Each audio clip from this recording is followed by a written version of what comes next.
Mostly, I just want to say welcome. It's delightful to be able to partner in Colorado to try to meet needs together, drawing from the strengths of our different institutions and our shared passion for serving older adults and serving them well, especially at this challenging time. So thank you for joining us.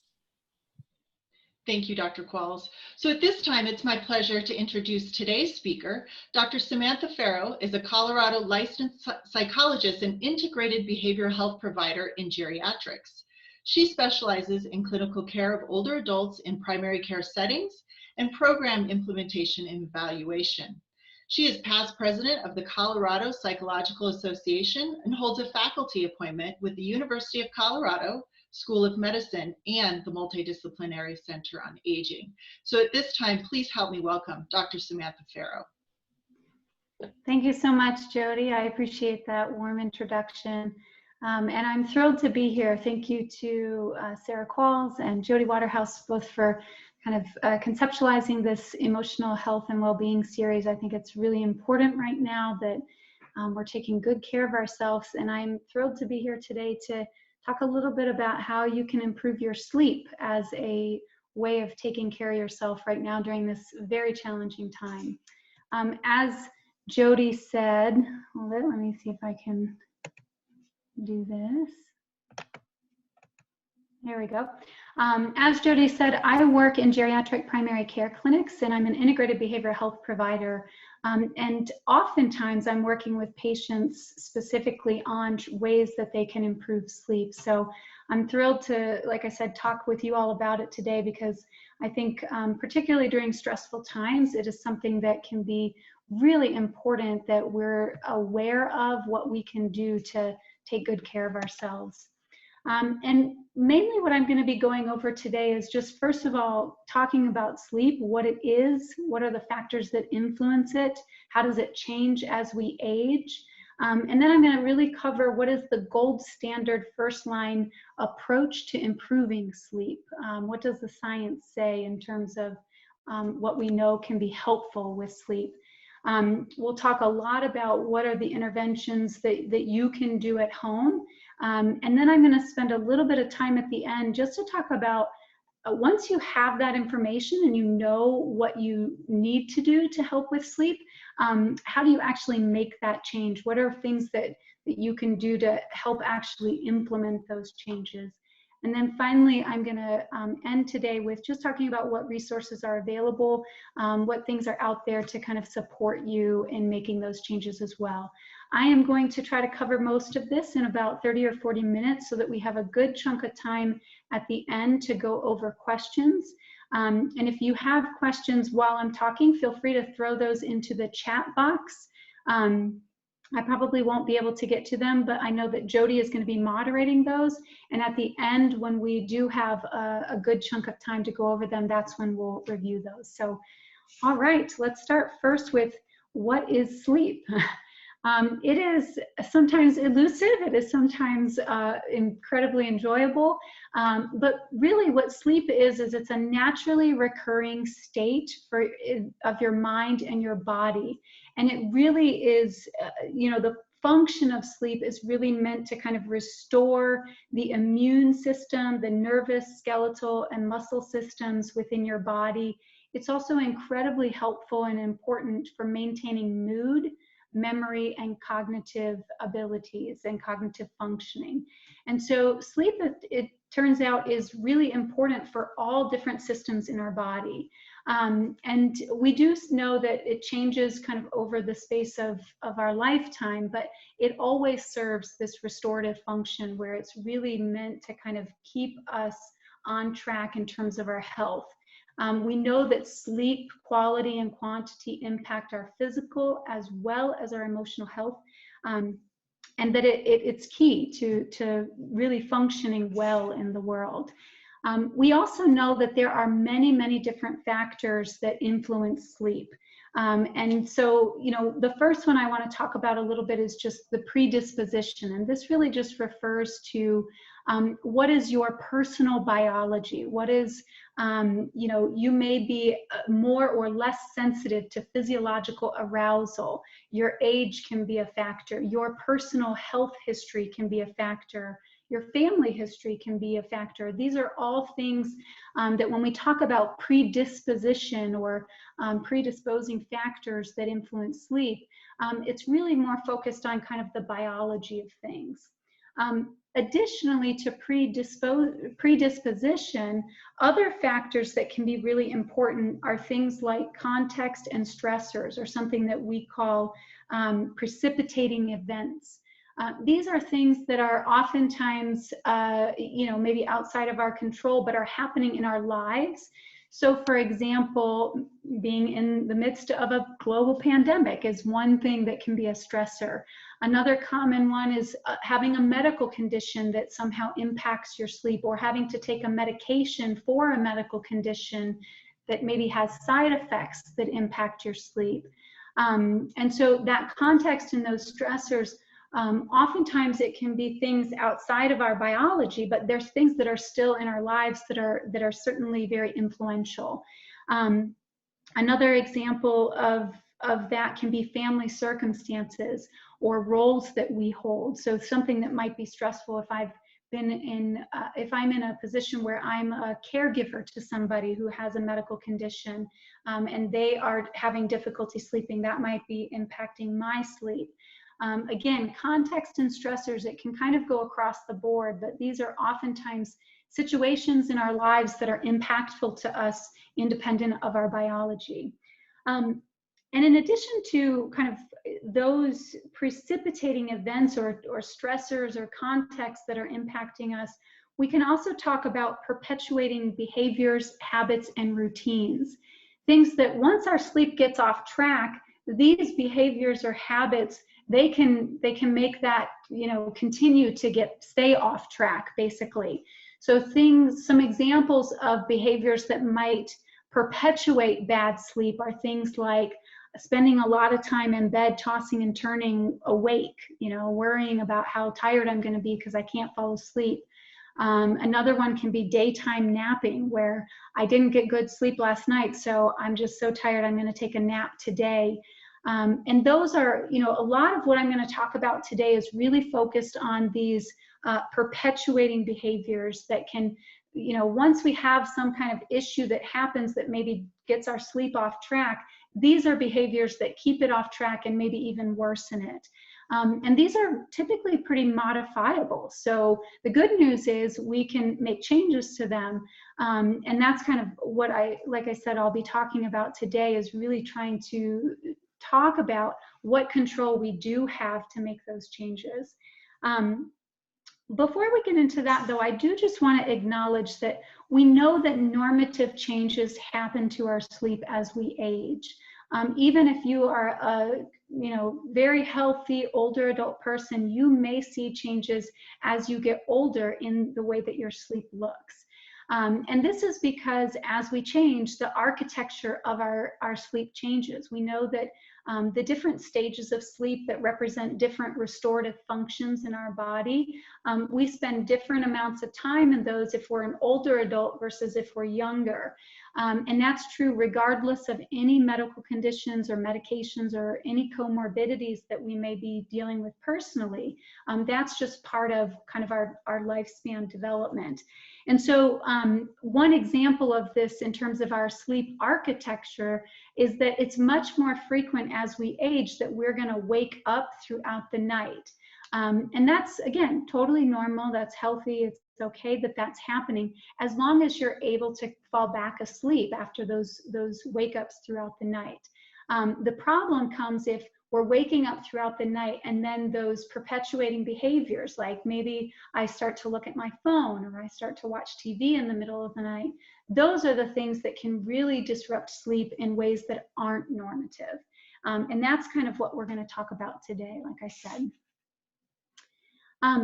So when we talk about interventions for improving sleep, I really want to, if there's one thing that you take away from today, it is that what you do matters. Your actions, your behaviors matter tremendously and have a significant impact on your sleep and your overall health. And so one of the things that we're going to focus on today is really how do we kind of come up with a framework for addressing interventions for improving sleep? And one of the most common interventions for improving sleep is something called cognitive behavioral therapy for insomnia. And this is a framework that really talks about there can be a precipitating event. Maybe I'm very stressed out about the COVID-19 situation in my community, and that's the precipitating event. We know that that event can impact how we think about things, which can impact how we emotionally feel about things, how we physically feel, and then, like I said, what we'll talk about today, what we do with that.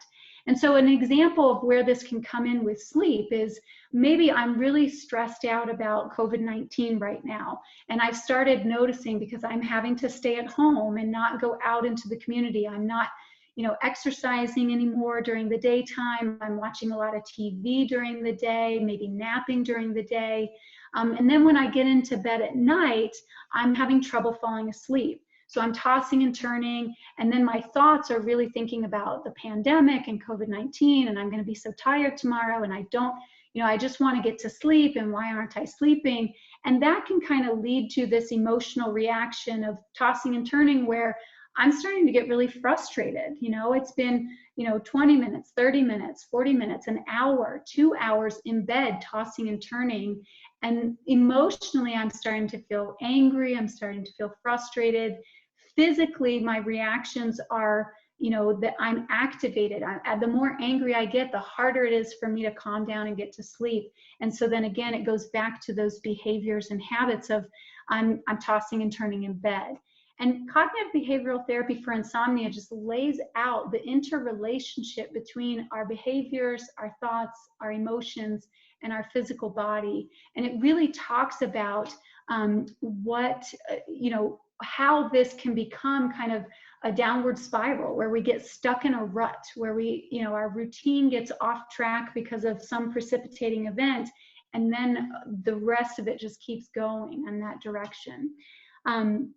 And so, as I mentioned earlier, my focus today is really going to be, there are ways to kind of challenge and talk back to our thoughts, and there certainly are ways to kind of regulate emotions and try to use different techniques for managing physical reaction. But I'm a big fan of starting with behaviors and habits, because it is one thing that we have total control over. Our actions, our behaviors, is something we can decide what we do with. And we know, because of this interrelationship, that if we change our behavior, that it's going to have this trickle effect with the other things. So I'm going to talk about three main strategies for changing behaviors related to sleep. First, I'm going to talk a little bit about something called stimulus control. Then we're going to go over sleep hygiene and what that means. And finally, I'm going to wrap it up with some information about relaxation skills training. Okay. So to begin, let's talk a little bit about stimulus control. And this is just a fancy way of saying, how do we help make sure that your mind and your body are associating that when you get into bed, you are associating that with a rest cycle and not with other things. And there's a couple different strategies to build that association, that the bed and bedroom is for sleeping and resting.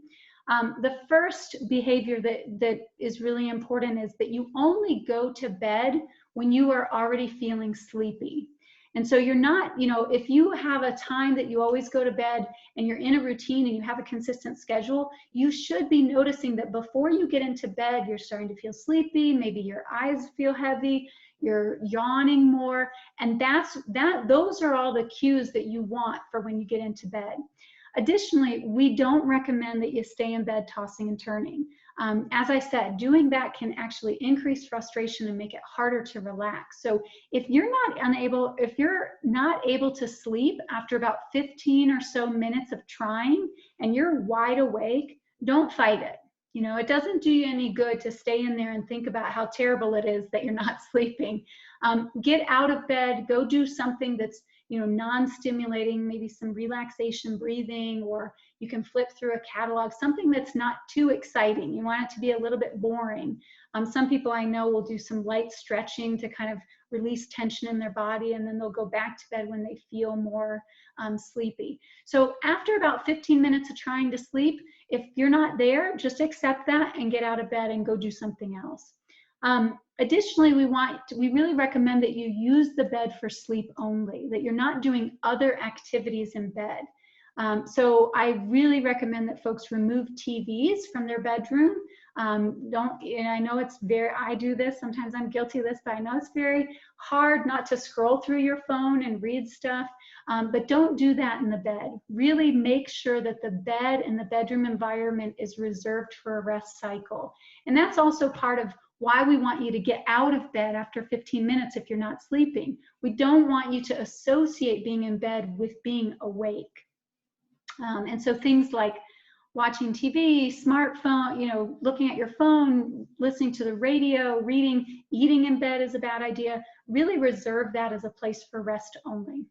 And then lastly, in terms of stimulus control, there is some evidence in the science to kind of support the fact that your bedroom environment, there are certain conditions that can help you to sleep better. So we know that a moderate temperature, so on the cooler side, is a little bit better for sleep. We know that a quiet environment, a dark environment, those are all things that kind of cue your body that it's a place for resting and not a place to be awake. So that's a little bit about stimulus control. Now I want to kind of go through, and a lot of people I've talked to, they've heard of what sleep hygiene is. I'm going to talk a little bit about what this really refers to. Whereas stimulus control is really trying to preserve the bed and the bedroom for rest and sleep, sleep hygiene is really trying to wrap to create routines around your sleep that support it. So this is not something that's maybe directly focused on how you are getting to sleep, but it's really about how do you do other behaviors around bedtime or before and after bedtime that really keep you on track when you're in bed trying to rest. And so the number one thing here is train your body to keep a consistent sleep schedule. Our body responds really well to regularity, to consistency. And so I really recommend that folks keep a consistent sleep schedule. Now, I get a lot of patients who tell me, I try to go to bed at the same time every night, and it's just really hard. I'm not sleepy, and then you tell me not to stay in bed if I'm not sleepy. And so if that's the case, if you're kind of in transition where you're trying to improve your sleep, but you're not quite there yet, then I would recommend setting a wake-up time, because you may not be able to choose when your body falls asleep per se, but you can definitely decide when you get out of bed. And if you can keep awake time every single day, regardless of how much sleep you got, regardless of the bedtime that you actually fell asleep, and you keep that consistency, your body will start to get into that routine, and it will start to get sleepy when it's supposed to. Another strategy, and this kind of relates to one of the things we see with natural aging that impacts our sleep, is that it can sometimes be harder to fall asleep when we get into bed. As we age, that's a natural change that happens. So creating an unwinding routine about an hour before bedtime is one thing that we really recommend. And this might be something, again, that you do every single night. You have this certain routine that helps kind of prepare your body and your mind for this rest cycle. And again, you're training it. When you start that routine, your body kind of is aware, okay, I'm getting ready to prepare for this. And so it's about, and again, part of what can be in that unwinding routine are things that help you to relax. You don't want to watch an action movie or maybe the news as part of your unwinding routine. Maybe you turn off all your screens, you do some breathing. You, again, if you do some reading, it's not like an action thriller book that's going to keep you up. It's something that's maybe a little more on the tame side, a little boring. And that can be part of what your unwinding routine is. And then another thing that's really important is avoiding daytime napping. And this one I know is really hard. A lot of folks push back with me on this when I see my patients in clinic. But the reason that we want to avoid daytime napping is because when we are sleeping, we are actually metabolizing neurochemistry in our body. And when we nap during the daytime, we're using up our ability to do that at night. So if you're metabolizing those neurochemicals during the daytime that are needed for you to be able to sleep at night, it's going to be much harder to sleep at night. Now, it is very common that as we age, we may sleep during the daytime, we may nap more often, but I try to discourage that if it's possible. If it's not possible, if you're like, look, I just can't get through the day without taking a nap, what I recommend is try to make that nap earlier in the day, before noon if possible, or before 3 o'clock if possible, and try to limit those naps to 15 or 30 minutes. Don't allow yourself, if you're sleeping 1, 2, 3 hours during the daytime, you're going to definitely have some impacts with your nighttime sleep. So that's a little bit about sleep hygiene. I also wanted to talk about another aspect to sleep hygiene that's related to kind of our biology. We all have a biological system in our body that regulates our sleep-wake cycles. And this is called our circadian rhythm. And there's a couple things that we know help regulate that circadian rhythm that sleep hygiene behaviors can be really important for. So first of all, morning exposure to sunlight and daytime exposure to sunlight. These are cues that impact that circadian rhythm system in our body, that let that system know that, when I'm exposed to sunlight, it means I'm supposed to be awake now. I'm not supposed to be resting. Daytime exercise is another excellent example of something that helps regulate that circadian rhythm. When we are moving, when we are exercising, when we are active during the day, the science is very clear that that helps us sleep better at night. And so this is something that we really encourage folks to think about, is those are cues. If you're sitting and not really moving very much throughout the day, you're kind of teaching your body that it's okay to be resting during the day. So how can you kind of get active? And I know there's lots of challenges right now because of various restrictions for safety in the current pandemic. But even if you do movement and daytime exercise inside your home, if you're doing exercise classes, something like that, that helps you to train again, to train your body that this is when you're supposed to be awake, that's helpful. Another cue that helps with that is mealtime scheduling. Having 3 meals a day at regular times is always, good. I do have a lot of patients that ask me when they wake up in the middle of the night and they feel kind of hungry and they can't get back to sleep, is it okay to have a light snack? And I say, yeah, if you're doing it once, okay, no big deal. We all have weird nights of sleep sometimes. That's just part of life sometimes. But if you're waking up and not able to sleep at night and you're kind of eating a meal every night in the middle of the night, what's going to happen is you're going to train your body to be hungry in the middle of the night, and you're going to start waking up with hunger specifically for that. So maybe you would have slept before, but now your body's thinking, well, I'm supposed to be awake now for a meal. So I do tell folks to be careful with the mealtime schedule and make sure that when they're eating, that it's not something that's disrupting sleep. A couple things that I want to just go over a few things in terms of things to avoid, things that can disrupt sleep that are related to sleep hygiene, and that is avoiding alcohol, caffeine, nicotine, and then use of medications for sleep. In general, alcohol, I have a lot of patients who ask me, can I just have a glass of wine before bed and it helps me sleep better? And the problem with the use of alcohol and even medications, like over-the-counter medications, like Tylenol PM or Benadryl, or prescription medications like benzodiazepines, alcohol and those medications, they actually serve to sedate your body. So they do not replicate the restorative functions that natural sleep serves for you.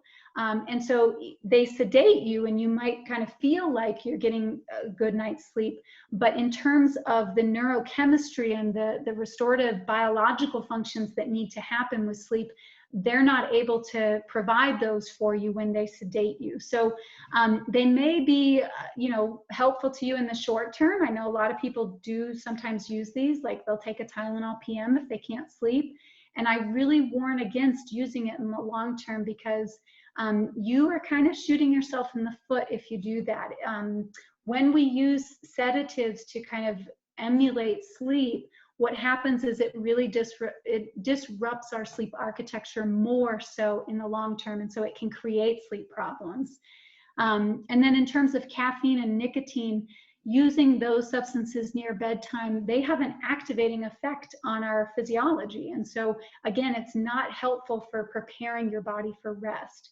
And I'm happy to take more questions if anybody has some related to that. We've done quite a bit of work in the clinic that I'm in to really try to help some of our patients to change the habits around what medications they're using and what strategies they're using in terms of substances to help them sleep. So I'm happy to take more questions on that at the end. Now, in addition to sleep hygiene, I want to talk about something that is very, a lot of times this gets a lot of buzz, I feel like, but people often don't realize just how powerful relaxation skills training can be. They may have heard about, breathing techniques, or they may have heard about meditation or mindfulness, but this is really something that I think is incredibly important and powerful, because it really is preparing on a physiological level. It's helping your body prepare for a rest cycle. These are all also techniques that can really help us to manage our overall stress. So particularly during challenging times, relaxation skills training is really vital and something that I recommend people practice every single day. A lot of what I hear from patients is, they might get through the day and then they get into bed and their mind is just going, they've got lots of worries, everything kind of catches up with them at night. And I do think that that's an indication that our stress level is heightened, and we need to kind of better manage that. And so how do we double down on helping to relax ourselves, helping to manage the physiological impacts that the stress is having on us? And so I'm going to talk about a couple different techniques that you can do. First and foremost is relaxation breathing. Now, the good news about breathing is we all know how to do it. We're hardwired to do it. We don't actually have to think about it, and our body is still doing it for us all the time. So in terms of this being a skill, it is one that requires practice, but not over effort, if that makes sense. And the most basic of breathing techniques is just taking a deep breath. It's called diaphragmatic breathing because it uses the muscle that's below our rib cage to kind of really take that deep breath that kind of goes into our belly. And when I'm talking with patients about diaphragmatic breathing, what I'll often say is when you get into bed or before bed, when you're preparing to get into bed, just sit back or lay down, put one hand on your chest, one hand on your belly button, and just kind of close your eyes and take a couple of breaths and notice which of your hands is moving. If you notice that the bottom hand on your belly button is moving, that's great. That is kind of an indication that your body is relaxing. And just focus then on that rise and fall of the belly button, of the belly, as you take an in-breath and as you exhale. However, if you notice that it's more in the upper chest, that is an indication that your body might be holding tension. And so kind of come back to your breath, and just every time you take an inhale, when you exhale, really focus on just relaxing your body a little bit more. Maybe you feel your shoulders drop away from your ears. Maybe you feel your arms or your legs get heavy as they relax more. With each exhalation, you just kind of relax. And you don't have to force it. When your body is more relaxed, it will naturally deepen its breath. And so when we're doing diaphragmatic breathing, the hand on the chest and the hand on the belly button, they kind of give you an indication of what's going on in your body. And it can help you to kind of pay attention to things. There are lots and lots of other breathing relaxation techniques that you can do. Two that I'll talk about today are just examples, but there's tons of these out there, and you can Google this and they'll come up with all sorts of strategies. But the 4-7-8 breathing technique is one that's pretty popular, and it's often used with folks who are everything from elite athletes to military personnel facing really stressful situations to folks that are having trouble sleeping. So what the 4-7-8 breath is talking about is when you inhale for a count of 4, you hold for a count of 7, and you exhale very slowly for a count of 8. And you repeat that about 4 times. And what this does is it kind of relaxes the entire physiology. It helps your heart rate to slow down. It helps everything to just kind of slow down on a physiological level. And it's a really wonderful technique. Like I said, it's very widely used. Now, I do have some patients who say, it's really challenging to exhale for a count of 8. I can't really get to that point. And so what I might suggest in that case is you can still do the 4-7-8 breath, but just shorten it and keep the proportions there. So you might do, instead of 4-7-8, you might do a 3-5-6, where you inhale for a count of 3, hold for a count of 5, and exhale slowly for a count of 6. If that's still too challenging, you can do 2-3-4. As long as you're keeping the exhale double the count of the inhale, you can kind of work your way up to the 4-7-8 breath. And that's it's really a very effective one if you're feeling really just like your mind is going really, really intensely and you can't calm down. This is one that a lot of my patients it's kind of their go-to. So the last breathing technique I'll talk about is something called breathing retraining. And this is a simple counting exercise where when you inhale, you count to 1 through 10. And as with every single exhalation, you mentally say the word relax to yourself. So as I inhale, I count 1. As I exhale, I say relax. As I inhale, I count 2. And as I exhale, I say relax. And you can go from 1 to 10 and then count backwards from 10 to 1. And this is all, again, trying to refocus your attention on your breathing, on relaxation in your body to help prepare it for rest. So those are some of the more common breathing techniques that a lot of folks use, and that they find that very helpful because it does work so directly on the physiology. Some other options that are available in terms of relaxation skills are things like guided visual imagery, where we can close our eyes and kind of imagine that we are in a very relaxing, safe place where we can fully relax. A lot of people will do like beach scene guided visual imageries or other favorite places that they have. You can also do progressive muscle relaxation techniques. And this is a favorite one for a lot of people as well because it works so directly on the physiology. Progressive muscle relaxation is a technique where you go through the different areas of the body and you do a series of brief tension and rapid relaxation through the different muscle groups. You can also, if you have pain or if there are medical conditions that kind of make doing some tensions complicated or not desirable, you can also do what's called a passive progressive muscle relaxation technique, where instead of doing the active tension with rapid relaxation of the different muscle groups, instead you do where you just focus your attention only on the relaxation. And anybody that has pain or medical conditions, that's usually what I'll recommend for them. And then finally, the last technique that I think there's tremendous amount of evidence to support this in the science is the use of mindfulness-based skills.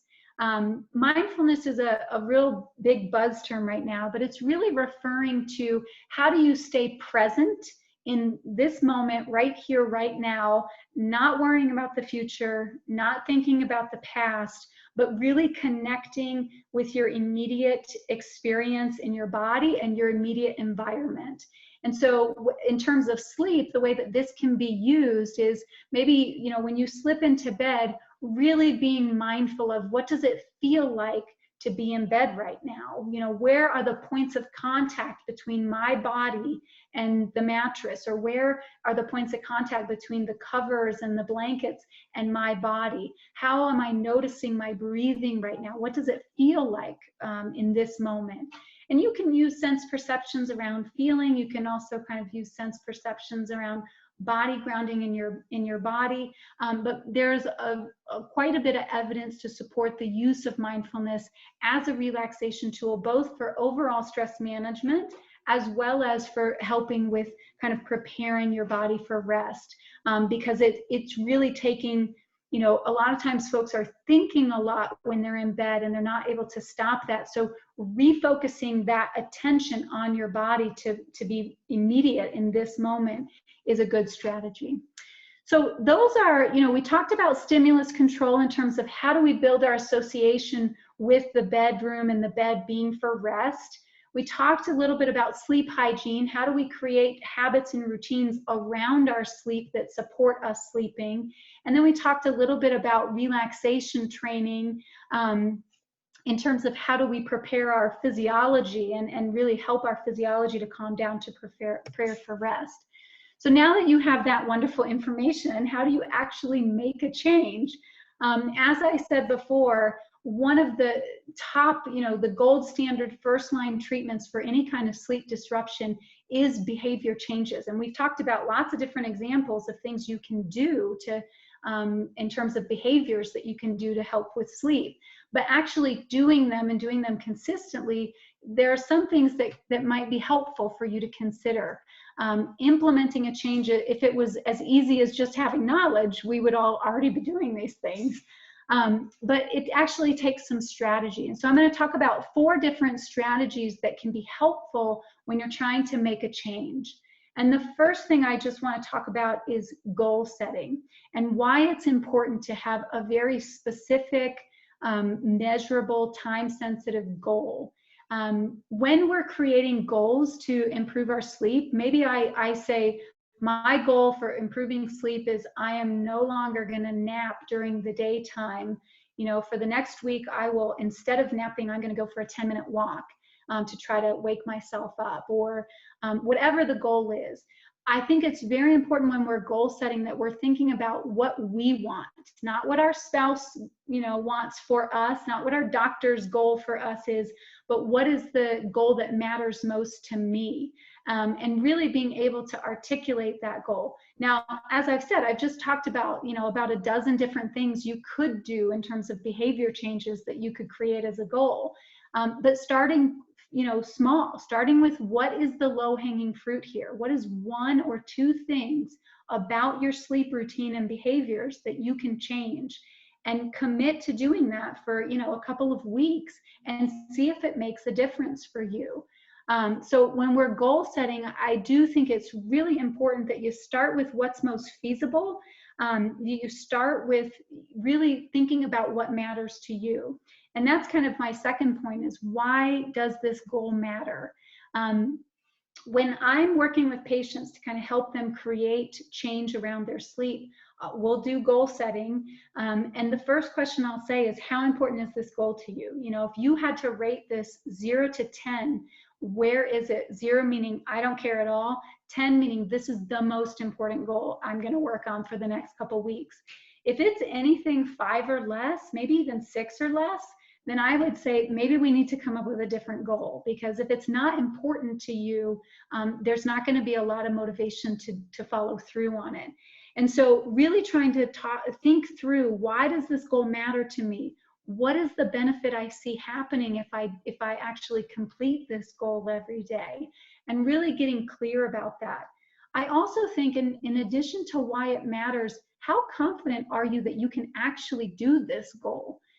You know, if my goal is to increase my daytime exercise and I set a goal that, okay, I'm going to run a marathon tomorrow, that's not feasible for me. My confidence that I could run a marathon tomorrow is pretty low. And so really making sure that this is something that is feasible, that is realistic, and that it is something that matters to you is very important when we're talking about goal setting. The last thing I just want to say about that is sometimes maybe a goal doesn't feel very feasible because there are barriers to it that we know. You know, maybe I want to try to, let's say I don't want to toss and turn and stay awake in bed for hours at a time at night when I'm not able to sleep, But one of the barriers I have is that I'm worried getting up is gonna, and going into another room is gonna wake up my spouse who is sleeping. So how can I work with my spouse to address that barrier? What is a strategy? And how can I problem solve that barrier to make sure I'm still able to meet my goal of not spending hours in bed awake at night without the issue of concern about waking up my spouse? So there's different ways that you can do that, but I do think really understanding why it matters and really understanding how confident and feasible is this goal. You know, how confident are you that this is a feasible goal for you is important. The third thing I was just going to say, when we're trying to make a change, track what you're doing. Self-tracking is one of the best ways to reinforce yourself. If you've set a goal that you're going to try to wake up every single morning at 6:30 or 7 a.m., I want you to, on your calendar every single morning that you do that, give yourself a star. Give yourself credit for when you follow through and you actually do your goal. Not only does tracking help us to know what our pattern is, in terms of what are the things that maybe we didn't anticipate that have gotten in the way, that we didn't think would be a barrier, but are barriers, and then we can kind of problem solve those. So self-tracking is really good for learning about yourself, but it also is really reinforcing because you get to hold yourself accountable for something that matters, this goal that matters to you. You get to give yourself that gold star. And you don't have to be perfect to give yourself credit for when you've done it. I oftentimes will hear patients come back in, excuse me, after they've set a goal and said, well, I said I was going to do this every day, but I didn't do it. And then I talk to them and they've done it, 5 out of 7 mornings. They've gotten up at 7 a.m. And I'm like, that's 5 more mornings than you were doing before. So give yourself a pat on the back. We're not going for perfection here. We're still human. But when we track it and give ourselves credit, it's very reinforcing for making sure that we stay on track with our goals. The last thing I'm going to talk a little bit about are resources. What are things out there what are resources out there that can support you in trying to improve your sleep in any of these goals? So the first 2 I'm going to talk about, these are 2 that I often will recommend to my patients, and they're very popular. One is a phone app. So if you have a smartphone, and you can download this app, it's called CBTI Coach. And it stands for Cognitive Behavioral Therapy for Insomnia, and it's a coach around that. So this phone app has all sorts of resources. There's information on relaxation and mindfulness skills. There's information for how to track your sleep. And it also has information and just education about sleep. So it's a really great phone app that can be very helpful. In terms of relaxation skills training, another very popular resource that I give to a lot of my patients is UCLA has a mindfulness awareness research center that has free guided audio instruction for practicing relaxation skills. So if you've never done this before and you're not really sure what you're doing, you can go to their website and click on free guided meditations. And they have a list of different relaxation skills that you can click play on, or you can download to your devices, and they will guide you through how to do some of the relaxation skills that I talked about earlier, so that you get really good at them. And these are both, both of these resources, like I said, they have a lot of the components that I've talked about in here, and they can be great resources for incorporating relaxation skills into your unwinding, routine before bedtime. They can be really good resources if you wake up in the middle of the night and you're having trouble getting back to sleep. Maybe you get out of bed and go practice with one of these, and then go back to bed when you're more relaxed. So they can be very useful in that regard. If you want a little bit more technical knowledge, or you're interested in some information, the National Sleep Foundation is a wonderful website. They have tons of different, information, education. They're really up to date with kind of the latest research on sleep. They recently, I know on their website, they have some information about specifically trying to sleep well during the COVID-19 situation and during this challenge that we're in right now. So that's another really great resource that has lots and lots of different information. And then if you're really wanting to get technical and you really want to get into the science of it, if you're kind of nerdy like me, there is a really great expert that we have. His name is Dr. Matthew Walker. He's at the University of California in Berkeley. And he just recently published this book called Why We Sleep that really gets into the technicalities and has a lot of really great information about the research and the science behind sleep. If reading that book is maybe not your cup of tea, he also does have a TED Talk that you can look at. It's called Sleep is Your Superpower. And he talks about some of the just big picture science around sleep and can kind of go into, you can view that online, and it's an interesting one as well. So that's, I'm going to go ahead and stop here. We have about 15 or so minutes before we have to wrap up today. So I'm going to leave it open for questions at this point. And I don't know if, Jody, did you want to kind of moderate that? Absolutely. Yeah, absolutely. Because we have some great questions. So with the few minutes that we have remaining, and first of all, thank you very much for that wonderful presentation. Every time I hear you present, I learn something new. So make sure that you follow Dr. Farrow. She's terrific. So Rick is asking a question, which is interesting because today we've talked about not getting much sleep or tossing and turning. What if we're getting too much sleep? How do we address that? That is such a good question. I think that's actually happening quite a bit right now when, because of the pandemic, a lot of our daily routines are just turned upside down, including our sleep routines. And so I am hearing from folks that they are finding a lot more time at home and they're kind of bored, and sleep has kind of become the default activity, oftentimes because of boredom. And what I would say is try to keep yourself engaged. I mean, again, there are some myths about sleep that I think are important to talk about. And one of them is that we all need a certain amount of sleep, like 8 hours. I get this from a lot of patients. I'm supposed to get 8 hours of sleep every single night, all the time.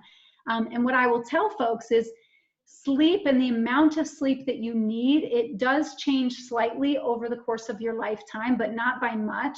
It's much more varied individually. So if I am somebody who needs, it's kind of like shoe size. Like I am somebody who might get along fine with just 6 hours of sleep. Somebody else might need more like 8 or 9 hours of sleep. And that there is a lot of individual variation, just like shoe size is so varied by individual. So I think it's really good to think about what is the amount of sleep historically when things were kind of normal and you weren't in a stressful, challenging time.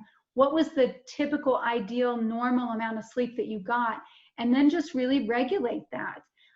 The biggest thing I'm hearing right now in terms of too much sleep is, like I said, the boredom factor. And so trying to come up with what are activities, you know, is there something that you've always wanted to learn or some art project that you've always wanted to do?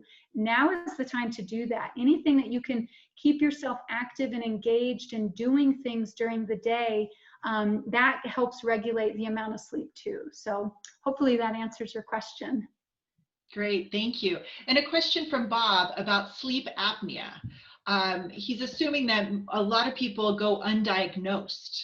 And what impact does sleep apnea have on poor sleep?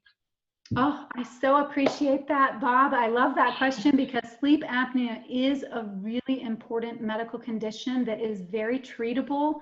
And sleep apnea, particularly if you're noticing that you're kind of snoring more, or if you're waking up and just not feeling replenished at all, I really suggest talking with your doctor about the potential of doing a sleep study so that they can evaluate if you have a condition of sleep apnea. We know that sleep apnea kind of relates to how much oxygen you're getting at night and you're breathing while you're sleeping. And there are ways to regulate that. It is very treatable, and it can make I've just seen patients where it has made a tremendous difference in their quality of life because they just feel so much better when they're able to get treated for it. So I really do recommend, if you have concerns that you might have sleep apnea, talk to your doctor about it. That would be kind of the first line approach, I would say there. Great. And Bob and Lois have a question about melatonin. Can you address whether that's a good idea to take? And also, is a sleeping pill okay to take after multiple nights of poor sleep? So those are great questions. I will say I'm a licensed psychologist, so prescribing medications is outside of my scope of practice. So I cannot make recommendations of medications. What I can say, I work in a clinic where we do team-based care with our seniors and older adult patients. And I have colleagues who are clinical pharmacists that work very collaboratively with me, where I will work with patients on kind of the behavioral strategies for sleep, and they will talk about medications. And what they have educated me about is that melatonin is kind of a naturally occurring, chemical in the body that helps regulate our sleep. And so a lot of patients will take melatonin before they go to bed as a way to kind of help regulate sleep. That is not something that we have seen, that I'm aware of, I should say, that has a lot of negative side effects. More so, the negative side effects are with some of those medications I talked about earlier. Like, I know that my clinical pharmacy colleagues have talked a lot about the contraindications of benzodiazepines among older adults, because they can increase your risk of falls, they can increase memory and cognitive issues and things like that. So short term, I'll defer to you to your doctor. If you're having multiple nights of not sleeping, at that point there may be a medical condition that warrants you taking sleep medications, but that definitely should be under the advisement of a medical doctor. Terrific. And we did have a few questions that specifically asked about medications, so it sounds like really the attendees need to address that with their doctor. Okay. Yeah, because there were some specific questions about specific medications. So we'll make sure that, that they take that up with their own physician. Sure. Yeah, I'll defer to your physicians on that. Yeah, great. Rick has another question, that when it's finally time to get back in the air and travel again, what do you recommend for long haul flights when it's really tough to sleep? The recommendation has been to take maybe a medication or two, but there are other strategies that we can use that doesn't include medication that that we can employ while we're on the airplane and can't sleep. Yes, that's a really good question. I think I have several patients who they live in other countries and come to our clinic maybe once or twice a year to get all their medical needs met. So we talk a lot about jet lag and what does that look like. There's no good strategy for jet lag outside of what I've already kind of talked about. So the same behavioral strategies that I would recommend for somebody that's having difficulty or disrupted sleep right now, is what I would recommend when you're trying to get your sleep back on track.